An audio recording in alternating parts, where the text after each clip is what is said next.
ஆதி என்னும் பராவரையே, அன்பான மனோன்மணியே, ஜோதி எனும் பஞ்சகத்தாலே, சொற்பெரிய கரிமுகனே, தேது நீக்கும் கந்தவளே, திருத்துகின்ற குருநாதர்களே, 18 சித்தர்களே, பண்பான பரமசிவமே, ஓதியே ஜோதிடங்கள் உரைப்பதற்கு நாத விந்து வடிவாக நல்ல துணை ஆவீரே. உலகில் உள்ள தமிழ் பேசும் அனைத்து நல் உள்ளங்களுக்கும் மற்றும் ஜோதிட சான்றோர்களுக்கும் மூத்தோர்களுக்கும் ஆர்வலர்களுக்கும் மற்றும் இந்த காணொலியை காணும் உங்களுக்கும் ஆஸ்ட்ரோராஜின் இனிய நல்வணக்கங்கள். ஜோதிடம், ஆன்மீகம், வாழ்வியல், மருத்துவம் என்ற 4 தலைப்புகளில் தொடர் காணொலிகளாக கொடுத்து வருகிறோம். அந்த வகையில் இன்று ஜோதிடம் என்ற பகுதியிலிருந்து மற்றும் ஒரு காணொளி. இது இருதார யோகத்தை தரும் கிரக அமைப்புகள் என்ற வகையில் இன்று ஒரு எடுத்துக்காட்டு ஜாதகத்துடன் தகவல். இந்த ஜாதகங்கள் சொல்லக்கூடிய தகவல்கள் அனைத்தும் ஒரு நூல்களில் சொல்லப்பட்டதோ அல்லது மற்றும் ஒரு குருமார்களோ ஆசிரியர்களோ தனக்கு மூத்தவர்களோ தனக்கு இளையவர்கள் மூலமாகவோ சொல்லப்பட்ட தகவல் அல்ல. இது என்னுடைய 25 வருட அனுபவத்தில் என்னிடம் வந்த வாடிக்கையாளர்களுடைய ஜாதகம்.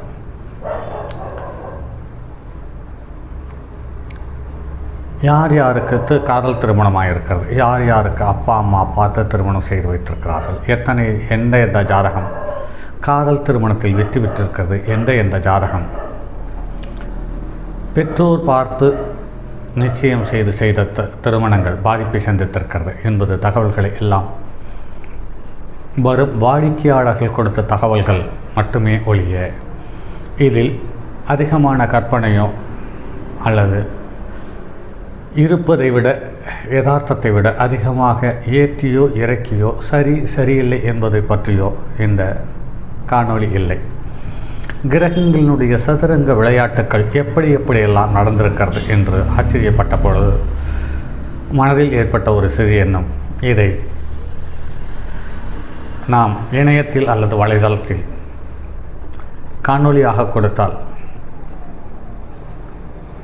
இதை பார்ப்பவர்கள் ஓரளவு ஜோதிடம் தெரிந்தவர்கள் அல்லது ஜோதிட ஆர்வலர்கள் மற்றும் பெற்றோர்கள் இப்படித்தான் நடக்கப் போகிறது என்பதை உணரும் பொழுது அதனுடைய மன பாதிப்பு குறையும் அல்லது ஏற்றுக்கொள்வதற்கான மனோபக்கம் வரும் பொழுது இயல்பு வாழ்க்கையிலிருந்து பலமான பாதகத்தையோ சங்கடத்தையோ சந்திக்காமல் கடந்துவிட முடியும் என்பதற்காகத்தான். அது மட்டுமல்லாமல் ஜோதிடம் கற்றுக்கொள்ளக்கூடியவர்களுக்கு இது ஒரு ஆகச்சிறந்த வரப்பிரசாதமாக அமையும் என்பதில் மாற்று கருத்தில்லை. அந்த வகையில் இன்று இருதார யோகம் கொண்ட ஜாதகங்களில் இது கிட்டத்தட்ட 9வது ஜாதகம் என்று நினைக்கிறேன். இது பிறந்த ஊர் ஆந்திர பிரதேசத்தினுடைய தலைநகர் ஹைதராபாத். இது ஒரு முன்னாள் இராணுவ வீரரின் ஜாதகம். 5/10/1967 காலை 5:10 மணிக்கு 5:10 ஜனனமானது. இது கன்னிய லக்னம், துளாராசி. லக்னம் உத்திரம் 2, பாகை 2.52.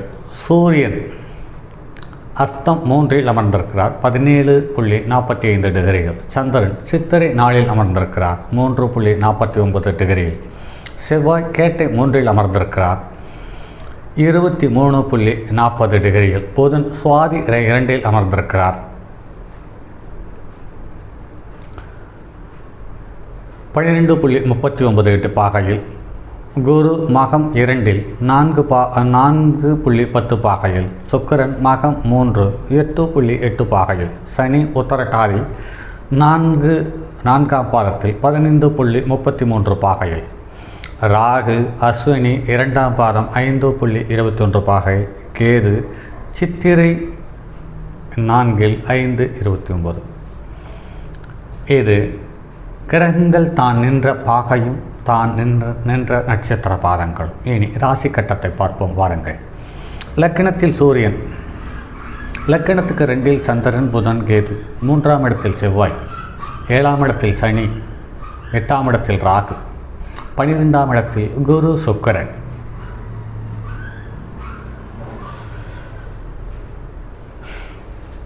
இவர் அந்த காலத்தில் 12ஆம் வகுப்பு படித்து முடித்தவுடன்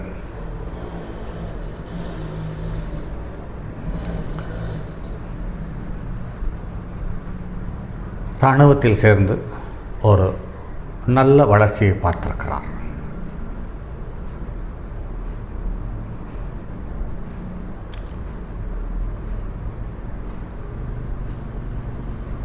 இந்த ஜாதகத்தில் சனி சூரியன் நேருக்கு நேர் சனி வக்கரம் பெற்று பிறந்து சில மாதங்களிலேயே தந்தையினுடைய ஆயுள் பிரிந்துவிட்டது. தந்தையை விட்டு லக்கணத்துக்கு 2ஆம் இடத்தில் புதன் சந்திரன் கேது, தாய்மாமன் உறவுகளும் இவருடைய வளர்ச்சியில் பெரும் பங்காற்றினர். இவருடைய ஜாதகத்தில் லக்கணத்துக்கு 3இல் செவ்வாய், அதுவும் புதனுடைய நட்சத்திரத்தில், அதாவது லக்னாதிபதியினுடைய நட்சத்திரத்தில். அடுத்து 7ஆம் இடத்தில் சனி வக்ரம் சுயசாரத்தில். 12ஆம் இடம் என்று சொல்லக்கூடிய அயன சயன போகஸ்தானத்தில் குருவும் சுக்கிரனும். 2க்குரியவன் தனது ஸ்தானத்துக்கு 12இல் அமர்ந்து 2க்குரியவனோடு சேர்ந்து 4, 7க்குரியவனோடு சேர்ந்து 12இல் அமர்ந்து லக்னத்துக்கு 4ஆம் இடத்துக்குரிய குரு 4ஆம் இடத்தை பார்த்து 8ஆம் இடத்தில் இருக்கக்கூடிய ராகுவையும் பார்த்து லக்னத்துக்கு 6ஆம் இடத்துக்குரிய சனி 7ஆம் இடத்தில் இருந்தால் 6ஆம் இடத்தையும் குரு பார்க்கிறார். ஆக குரு பார்த்த வீடு லக்னத்துக்கு 4ஆம் இடம், 6ஆம் இடம், 8ஆம் இடம். குரு சுக்கிரனோடு சேர்ந்திருக்கிறார் 12ஆம் இடத்தில். இந்த அயன சயன போகம் என்பது இவருக்கு குறையில்லாமல் வஞ்சகம் இல்லாமல் கிடைத்தது. சந்திரன் ராகு கேதுவோடு சம்பந்தப்பட்டிருக்கிறார். ஆக இவருக்கு ஆல்கஹால் அருந்தும் பழக்கம் இருக்கிறது.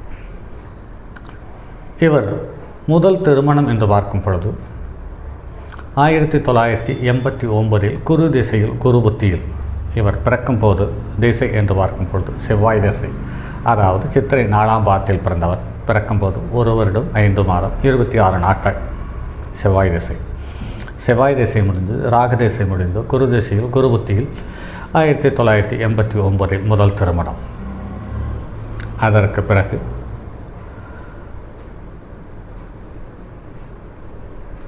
நிறைய மாநிலங்களில் இராணுவத்தில் இருந்ததனால் அடிக்கடி இடம் மாற்றம், பணியில் நல்ல கௌரவமான பணி, உயர்நிலை பதவி அடைந்திருக்கிறார்.